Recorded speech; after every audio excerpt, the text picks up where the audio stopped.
Okay, this is the cable I got. I think it's from DJI.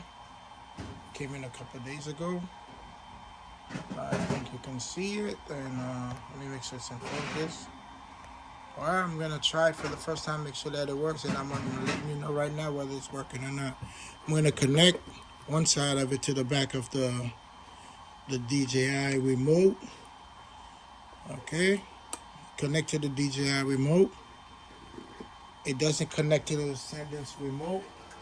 And let's bring out the follow focus. This is the follow focus I was telling you about. This is the older version. It's been sitting there for a long time. I'm gonna plug it in. Once I plug it in, it should pop up on one of the screens. Let's put that on. Let's put that on there already. Just come on. Alright, let's do this. Alright. I got two screens going. Let's see this. Connect the remote. Find a nice little groove and push it in. Okay, this is interesting. There we go, fit. As you can see, it's working. Okay. Seems to be working just fine. Alright. I'm gonna unplug it again.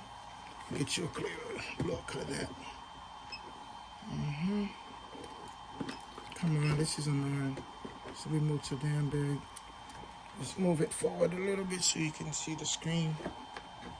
I'm gonna unplug it. You should see it pop up on the screen. Hopefully on this one as well.